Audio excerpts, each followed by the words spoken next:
de Oca, ella es abogada, académica de la Facultad de Derecho de la UNAM. Arabela, muchas gracias por estos minutos para Mega Noticias.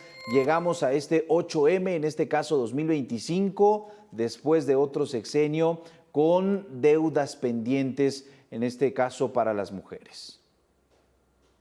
Muchas gracias, Abel. Sí, llegamos este 8 de marzo de 2025 con muchas cuestiones importantes que resaltar, ¿no? Tenemos el primer año con una presidenta mujer, que no es cualquier cosa. Hay que ver también o visibilizar cómo se han roto estos techos de cristal para que haya una mujer dentro de esta posición de poder máxima que tenemos en nuestro país, pero también ver cómo hay circunstancias en las cuales hay una agenda pendiente, cómo tenemos una agenda pendiente en cuestiones de violencia, que ya lo mencionaban hace un rato en las noticias.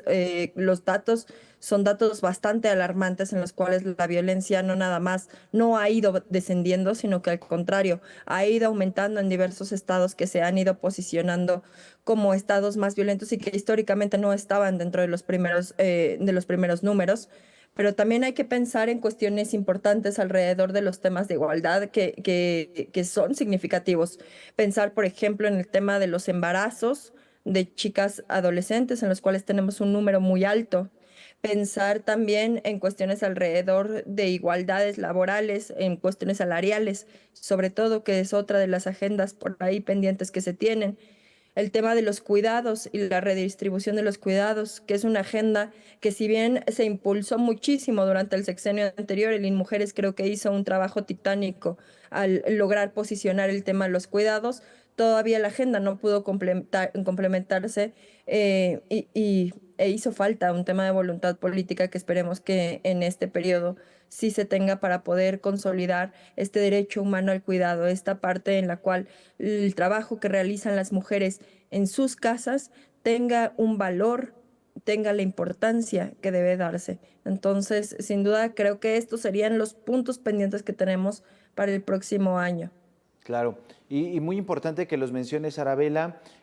Cada uno tiene su relevancia, su complejidad, pero sobre todo los derechos que se tienen que garantizar. Sin embargo, cuando hablamos, por ejemplo, de violencia de género, pues la mayoría de las mujeres, más del 80%, pues destaca que ha vivido, padecido algún tipo de violencia. Hay autoridades que dicen, bueno, hay que denunciar más, pero también sabemos que hay una deuda pendiente en el Ministerio Público, en las autoridades que procuran justicia, cuando hay niveles tan altos de impunidad. Este me parece que es uno de los pendientes más representativos, porque aunque se cometa violencia, la extrema que pudiera ser el feminicidio, pues no hay estadísticas que nos den buenos datos en materia de justicia. Así es, y sumado a lo que dices, o sea, cómo es importante ver cómo tenemos visibles ciertas violencias, ¿no? Sabemos la parte de los golpes, la parte de la violencia física, la violencia sexual, los feminicidios, pero no nos damos cuenta de eso que muy bien apuntas, que es el tema de la violencia institucional. ¿Qué datos nos está arrojando el Estado respecto a esto? ¿Realmente estamos visibilizando y como sociedad estamos logrando diferenciar dónde están las fallas? Ahí es donde se tiene que evaluar y hacer esta intervención por parte de las organizaciones de la sociedad civil, por parte de la academia y por parte de la sociedad en general, para poder hacer visible que la parte de la violencia institucional no está siendo vista. El tema de la revictimización, cómo las mujeres llegan a los ministerios públicos y no les creen, o no existen los médicos legistas para verificar en casos de violaciones, o no se siguen los protocolos adecuados. Es decir, son muchas trabas que se tiene para poder acceder a la justicia.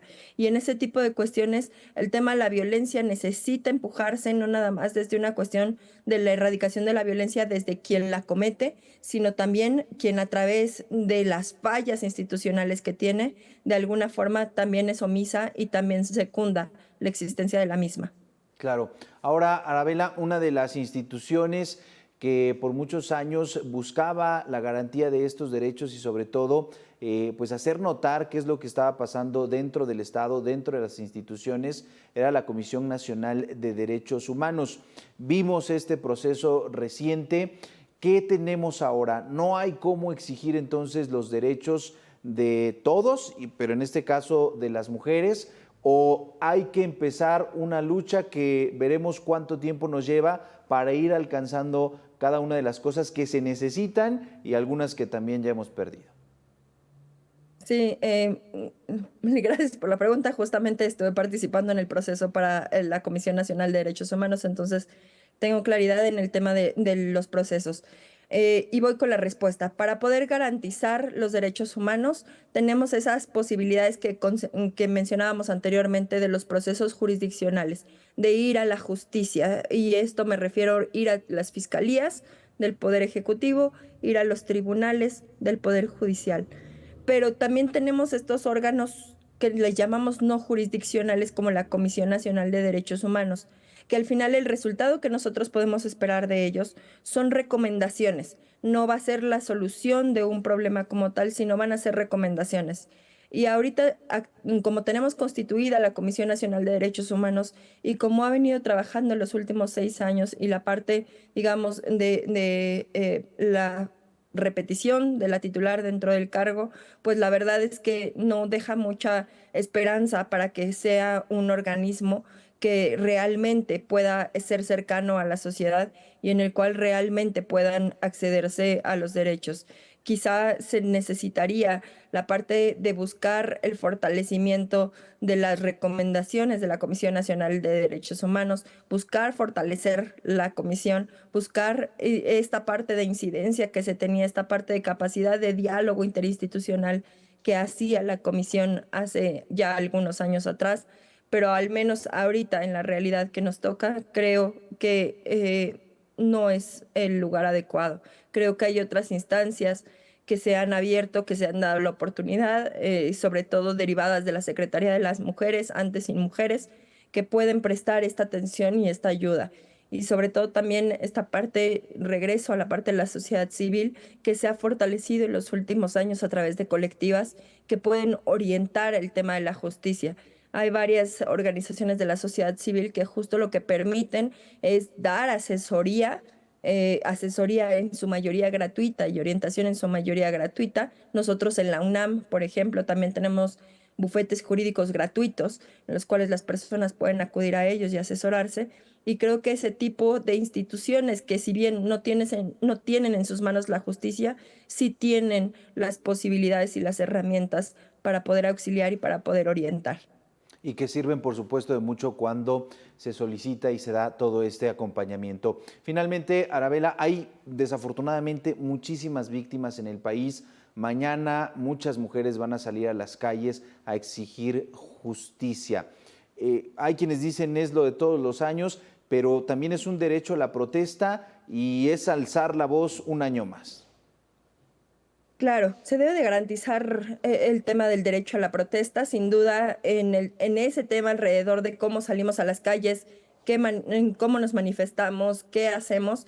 Todavía no tenemos una sociedad que tenga alguna forma de cohesión, no tenemos una opinión similar de cómo debemos de manifestarnos. Creo que el tema de la protesta es un tema que necesita entrar a debate dentro de la sociedad para poder establecer los límites de la misma. Hace rato mencionabas estas quejas de las mujeres de no cuiden a los monumentos, cuídenos a nosotros, pero qué tanto deberíamos de pensar en algo que cuide a ambos, ¿no? O sea, que cuiden por un lado la parte del patrimonio, pero que cuiden también y hagan su trabajo al momento del cuidado de las mujeres. Entonces, quizá conciliar, quizá repensar el tema de la manifestación también sería importante. Hay países que evolucionan en estas marchas masivas, a marchas de silencio, a marchas de no estar en el trabajo. Por eso yo pienso mucho en esa parte de repensar si realmente el salir a las calles está funcionando para tener una respuesta institucional o simplemente está funcionando como un tema de cohesión, porque ir a una marcha es sentir las emociones a flor de piel, de justo ver a las víctimas de distintos tipos de violencia unirse en una sola voz. Eso es algo que no se puede cambiar, pero que tanto esa marcha puede incidir en las instituciones sería quizá algo que tendríamos que pensar a futuro si realmente queremos lograr un cambio a través de ello. Claro, y lo que mencionabas, ¿no? Finalmente la voluntad política, ahí está la protesta, la manifestación, son miles de mujeres, son todas las ciudades del país Ahora la respuesta está en manos de quienes tienen el poder. Si se da o no se da, bueno, esa es parte de lo que estaremos viendo en los siguientes días, en los siguientes meses. Platicamos esta noche con Arabela Montes de Oca, ella es abogada académica de la Facultad de Derecho de la Universidad Nacional Autónoma de México. Arabela, gracias por estos minutos para Mega Noticias. Muchísimas gracias a ti, Abel. Bonita noche. Buenas noches.